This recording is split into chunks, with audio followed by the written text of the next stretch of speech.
ABC Actu. ABC Actu, c'est l'essentiel de l'information.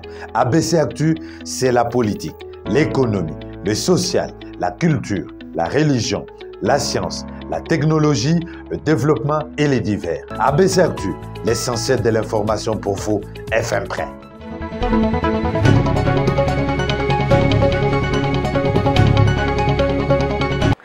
Nouvelle semaine, nouvelle page d'actualité. À la une, ce soir, le chef de l'État, Félix-Antoine Tshisekedi, prend part ce lundi au sommet sur l'adaptation climatique en Afrique à Rotterdam, un élément à suivre au cours de ce journal. Au Kenya, la Cour suprême confirme l'élection de William Ruto à la présidentielle. Il devient 5e président depuis l'indépendance du pays en 1963. Élément à suivre dans ce journal. Bonsoir et bienvenue à tous. Ouvrons cette page d'actualité avec le chef de l'État, Félix-Antoine Tshisekedi, qui séjourne en Europe où il prend part au sommet sur l'adaptation en Afrique à Rotterdam, ville portuaire du Pays-Bas. C'est lundi 5 septembre 2022. Un cadre de haut niveau des amis du Global Center on Adaptation, Félix Tshisekedi, y a réitéré sa requête pour le respect du pacte de Glasgow qui engage le pays pollueur face au changement climatique et d'autres crises qui impactent négativement le développement de l'Afrique. Par ailleurs, les continents africains ont besoin de 36 milliards par année pour faire face aux impacts négatifs actuels, mais elle n'en perçoit que 6 milliards, donc doublement lésés par le changement climatique et les financements, a rappelé le chef de l'État congolais dans son intervention ce lundi à Rotterdam. Dans l'actualité également, réunis en plénière dans la matinée de ce lundi 5 septembre 2022, les membres du regroupement politique Mbonda, plateforme du changement, ont adopté par consensus le texte de la lettre ouverte adressée au chef de l'État et donne un ultimatum de 30 jours à ces derniers sur le desiderata soulevé. C'était dans la salle Malebo à Kintambo et Franzila nous donne plus de détails. C'était en plénière que le texte de la lettre ouverte adressée au chef de l'État Félix-Antoine Tshisekedi par la plateforme politique Mbonda a été amendé, adopté, signé par tous les membres de la plateforme ce lundi 5 septembre dans la salle Malebo située à Kitambo. Dans les textes, la plateforme Mbonda dénonce la mégestion du pays dans plusieurs secteurs et exige la requalification de la mission onusienne en RDC, l'organisation dans les délais constitutionnels des élections pour faire partir Félix Tshisekedi à la tête du pays. Damien Terranova, membre de Mbonda, a lu les communiqués de presse. La météo politique de la République démocratique du Congo n'a jamais été aussi alarmante qu'elle est au moment où la contestation des forces politiques et sociales du changement, Mbonda me charge de faire résonner le tam-tam que tous les compatriotes maintiennent leur ceinture serrée pendant la traversée de la zone de turbulence qui s'annonce à l'horizon. Distingué chevalier de la plume, il vous souviendra que, sentant venir l'impasse apolitique vers laquelle nous conduisaient les mains inexpertes qui sont aux commandes de l'appareil de l'État, les forces de l'opposition ainsi que les confessions catholiques et protestantes avaient suggéré ouvertement en son temps une porte de sortie pour qu'un consensus soit rapidement trouvé autour des questions électorales et qu'une convergence de vues soit rapidement dégagée à l'échelle nationale afin de parler d'une même voix pour bouter hors de notre territoire les envahisseurs et autres terroristes djihadistes qui écument l'Est de la République démocratique du Congo. Ayant pris la parole, Géry Loubala, coordonnateur national de Mbonda, revient sur le point essentiel du combat de la plateforme. Disons, avec ou sans consensus, nous allons aux élections. Et la plateforme Mbonda s'est engagée sur la conquête du pouvoir en 2023. Et nous sommes prêts à nous battre pour obtenir l'alternance en 2023. Deuxième point, nous avons rappelé au président de la République ses engagements institutionnels où nous avons dit il y a trop de promesses inutiles. Il est temps de passer à l'acte et de dire la vérité, que rien que la vérité. Les signaux sont au rouge et le pays est en voie de la disparition. Si nous, la population, nous ne prenons pas garde, nous allons vivre une tragédie. 30 jours d'ultimatum lancé à Félix Tshisekedi pour répondre aux différentes préoccupations soulevées dans la lettre. Il faudrait signaler que c'est depuis le vendredi 26 août 2022 que cette plateforme politique qui milite pour les changements en RDC avait vu le jour. Poursuivons cette page d'information avec des bateaux équipés prêts à l'utilisation. Toutes les dispositions déjà prises pour accueillir les invités à la conférence de scientifiques vers Yangambi pour la COP 27, près de 300 personnes sont attendues pour ces voyages. Reportage. Dimanche 4 septembre, 9 h, Olivier Bierler commande ses équipes. C'est le patron de la société recruté pour tout organiser en termes de logistique. Bon, vous savez, c'est un projet sur lequel ça fait 3 mois qu'on travaille. Quand on a récupéré les barges à l'Onatra, on a tout réfectionné. Et puis, on a fait le convoi jusqu'à Kisangani. On a d'abord remis toute l'installation électrique, on a tout repeint. Donc là, vous avez les cuisines et puis on a aussi des magasins où on stocke tout ce qui est nourriture, lingerie. On a aussi une buanderie avec des machines à laver pour laver tous les draps de lit. On a une infirmerie. En fait, les bateaux sont complètement équipés, quoi. C'est-à-dire de la cuisine, buanderie, infirmerie, restauration et tout et tout. Le bâton Poca, 2 moteurs, 325 chevaux, est prêt à pousser les 2 barges complètement rénovées pour assurer le voyage pour la conférence scientifique vers Yangambi. En fait, la solution des bateaux, elle règle 2 problèmes. D'abord, le problème de transport des invités de Kisangani à Yangambi. La route est impraticable actuellement. Les ponts, il y a au moins 5 ponts qui sont impraticables. Donc, c'était impossible d'amener autant d'invités à Yangambi. Richard Mbo, 63 ans, le capitaine du bateau a plus de 30 ans de carrière. Il est formé à l'école de navigation à Kinshasa. Quand on se prépare pour un voyage si difficile, on se réveille tôt le matin. À partir de 2 h, 3 h du matin, vous devez d'abord vous réveiller. Vous faites votre prière et ensuite vous regardez les dispositifs de voyage. Au total, nous sommes 17 membres de l'équipage. Dans un autre chapitre, Augustin Kabouya met en garde les personnalités politiques de l'Union sacrée qui se comportent comme des renards auprès de Félix Tshisekedi et appelle les jeunes de l'UDPS au Katanga au calme. Il a dit dans sa causerie morale tenue samedi 3 septembre au siège du parti. Roski Misenga était sur place.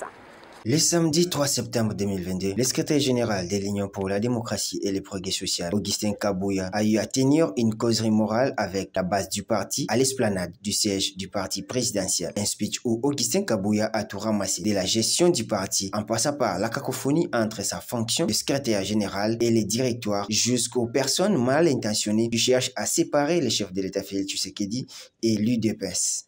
Botanga statut Oyo na article 24 Oyo elobeli makambo ya secrétaire général na ndenge akokamba parti.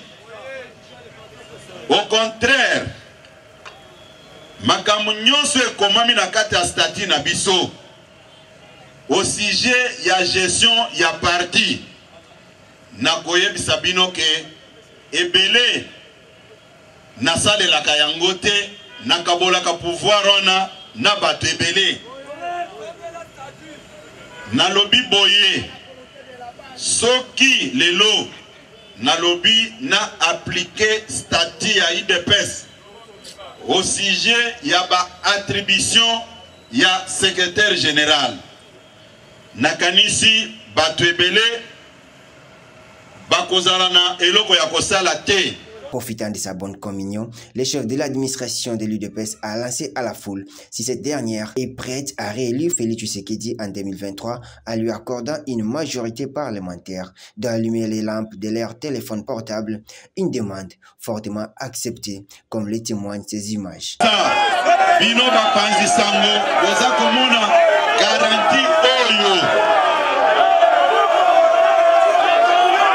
Ainsi, l'Union pour la démocratie et le progrès social s'est dit prête pour les élections de 2023 et annonce par la même occasion la multiplication de ces fédérations nationales qui vont passer de 57 à 181 en raison d'une fédération par territoire. Dans le même registre, la sortie du secrétaire général de l'UDPS a été saluée par le coordonnateur des cellules de ces partis, Flory Boitouka. On l'écoute.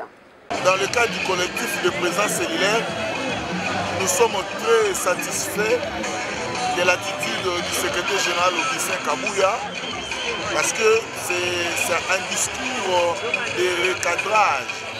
On devait quand même mettre certains points sur le site et je crois qu'aujourd'hui les combattants sont très éclairés.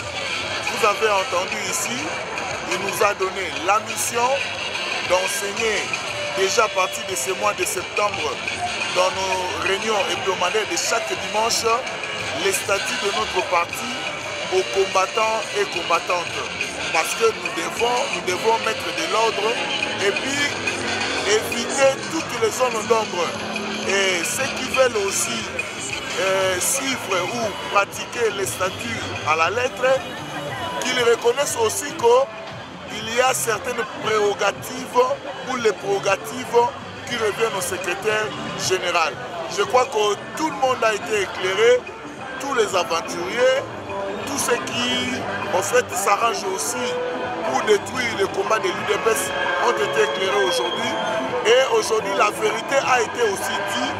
Pourquoi? Parce que les gens qui sont avec nous dans l'Union sacrée, vous avez entendu le secrétaire général aujourd'hui, ils sont allés voir le président de la République pour lui retirer l'attention sur l'UDPS. Et les combattants aujourd'hui ont été éclairés et la vérité est connue. Nous allons nous préparer, nous nous préparons déjà pour donner la majorité confortable au président de la République aux élections de 2023. Quittant à présent Kinshasa, direction la province du Lualaba, des associations politiques se sont réunies avec la dynamique des associations unies du Congo pour apporter leur soutien à Fifi Masuka, gouverneur ad intérim de la province, mais aussi au chef de l'État, Félix Tshisekedi. Leur objectif, donner un second mandat au chef de l'État à la tête du pays. Regardez.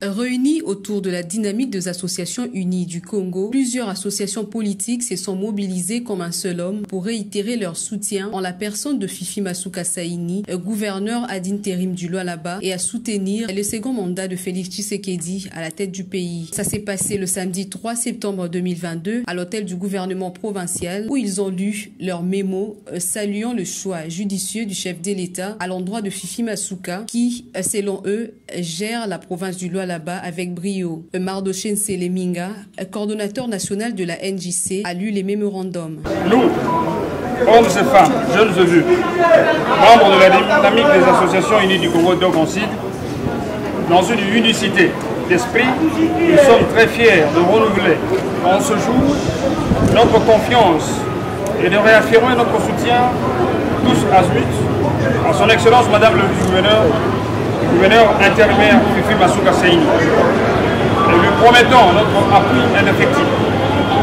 Chère Excellence, par cette déclaration, nous assurons notre soutien inconditionnel. Et au chef de l'État, son Excellence Félix Antoine Tshisekedi Tshilombo, nous vous affirmons que dans l'unité, nous sommes capables de donner à Félix Tshisekedi un score fleuve aux élections prochaines. L'un des membres du cabinet de la gouverneure qui l'a représenté a reçu la délégation et s'est exprimé en ces termes. Au nom de son Excellence, Madame Fifi Saini Marie-Thérèse et de tous les gouvernements, je voudrais vous saluer et vous dire merci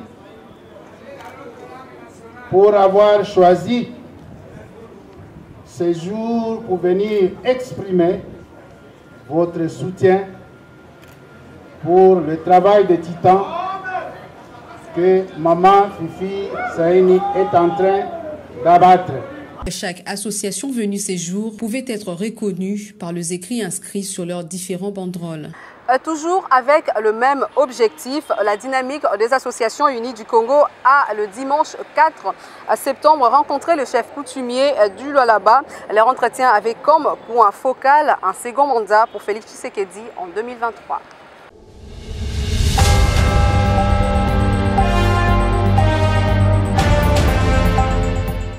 Autre chose à présent, durant son séjour en dehors de nos frontières, Chérubin Okende, ministre de Transport et Voies de Communication, a réuni la direction de Chanik Holding afin de passer la commande des engins fluviaux qui serviront de transport sur le fleuve Congo. Regardez. Poursuivant son séjour de travail en Turquie, le ministre des Transports, Voies de Communication et des Désenclavements a réuni la direction du chantier naval du groupe Chanik Holding.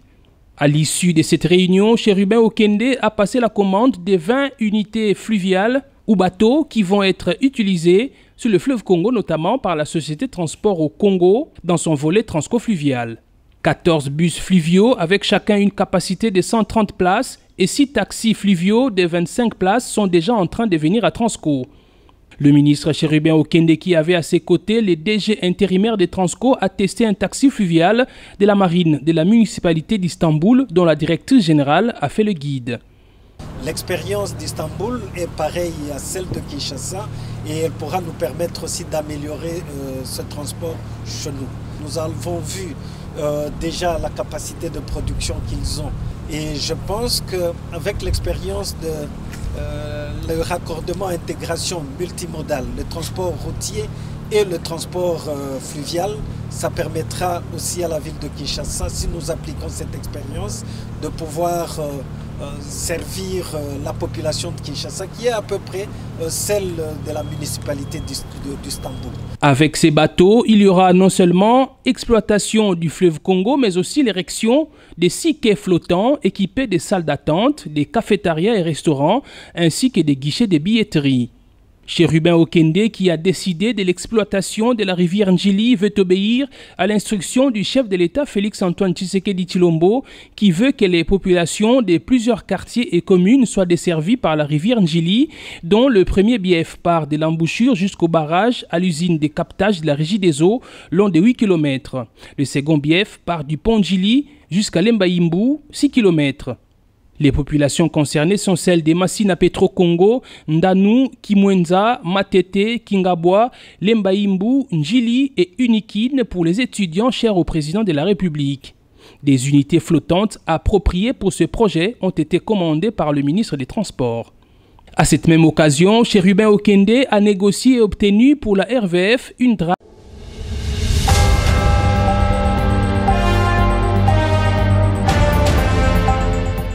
En vue d'apporter une gestion transparente et traçable et tenant compte du développement du numérique, les abonnés de la Régie des eaux et aussi de la SNEL vont bientôt payer leurs factures de façon digitale. Plus de détails dans ce reportage. La procédure a déjà été enclenchée. Bientôt, les abonnés de la SNEL et de la Régie des eaux vont devoir payer leurs factures de façon digitale dans le but de maximiser les recettes et réduire la fraude. Le ministre des Ressources hydrauliques et électricité, Olivier Mwenze-Moukaleng, a réuni autour d'une table tous les acteurs réunis, à savoir la SNEL, la Régie des eaux, les opérateurs de téléphonie cellulaire avec la monnaie électronique, les banques et le ministère du numérique chargé d'encadrer les opérations. L'objectif de cette réunion étant de réfléchir sur les voies et moyens permettant de respecter le délai imparti d'ici le 31 décembre 2022. Le gouvernement avait pris l'option sur l'instruction du chef de l'État de commencer à transformer les paiements en les rendant maintenant sous format numérique de façon que tous nos abonnés, que ce soit les abonnés de la SNEL ou de la Régie des eaux, puissent payer avec des moyens digitaux, payer leurs factures d'électricité. La première solution, elle est là, qui ne nécessite aucune intégration avec tout ce qui est plateforme SNEL, Régie des eaux, Mobile Money. Deuxième solution, qui nécessitera cette fois-ci une intégration avec les plateformes Mobile Money et celle de la SNEL, Régie des eaux. Donc c'est sur cet angle-là que nous y allons et dans la première quinzaine de septembre, on aura déjà des tests pilotes qui seront effectués. Nous sommes au niveau d'Airtel Money ainsi que du ministère pleinement alignés pour faire en sorte que nos concitoyens puissent bénéficier de ce service de paiement de factures par monnaie électronique. À noter que la transformation des paiements de factures en numérique émane d'une décision gouvernementale sur instruction du chef de l'État, Félix-Antoine Tshisekedi Tshilombo. Avant de nous séparer, prenons le large. La Cour suprême du Kenya a confirmé ce lundi la victoire du vice-président sortant William Ruto à l'élection présidentielle du 9 août dernier.